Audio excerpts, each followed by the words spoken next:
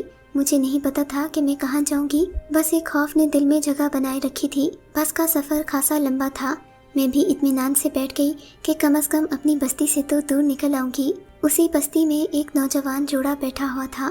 آدمی کے چہرے پر داڑھی تھی جبکہ عورت نے برقع اور رکھا تھا۔ میں انہیں حسرت سے دیکھ رہی تھی۔ میں نے دیکھا سامنے والی سیٹ پر بیٹھا ایک شخص دل جمی سے اس برقعے والی عورت کو دیکھ رہا تھا۔ برقع پوش لڑکی کے مرد کی نظر جب اس آدمی پر پڑی تو وہ غصے سے پاگل ہو گیا۔ اس نے اسے بے نقد سنا دی اور بس کا سارا عملہ اسی پر چڑھ دوڑا۔ کنڈکٹر نے بھی اس کی خاصی سرزنش کی اور اسے بس سے باہر نکال دیا۔ یہ دیکھ کر میں بہت حیران ہوئی کہ کیا کوئی مرد اپنی عورت کی اتنی حفاظت کر سکتا ہے، جبکہ ہمارے علاقے میں اس بات کو فخر کی علامت سمجھا جاتا تھا کہ کوئی مرد کسی عورت میں دلچسپی لے۔ ایسا ہوتا تو عورت کا مالک اس عورت کو کچھ عرصے کے لیے پیسوں کے عوض اس کے حوالے بھی کر دیتا۔ میرے لیے اس آدمی کا یہ رویہ امید کی کرن تھی۔ مجھے معلوم کرنے پر پتہ چلا کہ یہ مسلمان ہیں۔ میں نے اسی دم فیصلہ کر لیا کہ شادی کروں گی تو کسی مسلمان مرد سے جو اپنی عورتوں کی اتنی حفاظت کرتے ہیں۔ تبھی جب میں آپ کے رکشے پر بیٹھی تھی تو میں نے کہا تھا کسی مسلمان بستی میں مجھے اتار دیں، اور پھر جب آپ سے ملی تو مجھے لگا کہ آپ واقعی شریف انسان ہیں، اور یقین مانیے آپ نے کارتوس سے جو کل لڑائی کی میرے لیے اس سے بڑی کوئی بات نہیں۔ مجھے تحفظ کا ایسا احساس ہوا کہ میں آپ کی غلام بن گئی ہوں، عمر بھر آپ کو اپنے سر کا تاج بنا کر رکھوں گی۔ خدا کے لیے میری غلطیوں کو معاف کر دیجیے، میں کبھی آپ کا احسان نہیں بھولوں گی۔ یہ کہہ کر اس نے اپنا سر میرے قدموں میں رکھ دیا، میرے ہاتھوں کو چومنے لگی اور بے انتہا روتے ہوئے بولی، میں ساری زندگی تمہارے نام پر جیوں گی، تمہارے نام پر مروں گی، کہو گے تو جان بھی دے دوں گی، لیکن خدا کے لیے مجھے خود سے جدا مت کرنا۔ یہاں آ کر اس گھر میں مجھے جو سکون ملا ہے وہ سکون شاید مجھے مرنے کے بعد بھی نصیب نہ ہو۔ میری آنکھوں میں بے اختیار آنسو آ گئے۔ واقعی اسلام کتنا عظیم مذہب ہے جس نے عورت کے حقوق کو اس طرح سے بیان کیا کہ اس کے لیے تحفظ اور عزت یقینی ہو گئی۔ میں نے مریم کو سینے سے لگا لیا اور اسے یقین دلایا کہ میں اس کی سچائی کی قدر کروں گا، کبھی بھی اسے نہیں چھوڑوں گا۔ وہ میری بیوی ہے، میری عزت ہے اور رہے گی۔ یہ سن کر وہ خوشی سے نہال ہو گئی۔ اس کے بعد میں نے اسے قرآن پاک پڑھنا سکھایا، کلمہ شہادت سکھایا اور نماز کے اصول بھی سکھائے۔ اب وہ صوم و صلات کی پابند ہے، اپنے ماضی کو بھول چکی ہے۔ ہم بھی وہ جگہ چھوڑ کر ایک نئی جگہ منتقل ہو گئے ہیں۔ اس کے آنے سے میرے نصیب ایسے کھلے ہیں کہ میں نے 1 سے 4 رکشے لے لیے ہیں۔ اب میری اچھی خاصی آمدن ہے، روز بروز میرے رکشے بڑھتے ہی جا رہے ہیں۔ مجھے یقین ہے کہ یہ سب اللہ نے مجھے مریم کے نصیب سے عطا کیا ہے۔ اگر میں اسے دھتکار دیتا یا اس کے ساتھ اچھا سلوک نہ کرتا تو یقیناً وہ بددل ہو جاتی اور اس مذہب سے بھی دور چلی جاتی۔ میں نے اس کی اسلام سے محبت کو سراہا اور اسے نہ صرف قبول کیا بلکہ عزت کی زندگی بھی دی۔ آج وہ میرے ساتھ بہت خوش اور مطمئن ہے۔ میں 2 بچوں کا اور 4 رکشوں کا مالک بن چکا ہوں۔ اللہ ہماری جوڑی یوں ہی سلامت رکھے، آمین۔ اگر آپ کو ہماری کہانی اچھی لگی ہے اور ہماری ویڈیو سب سے پہلے دیکھنے کے لیے بیل آئیکن کو ضرور کلک کیجیے، اور ہاں، کامنٹ سیکشن میں اپنی رائے کا اظہار کرنا مت بھولیے گا۔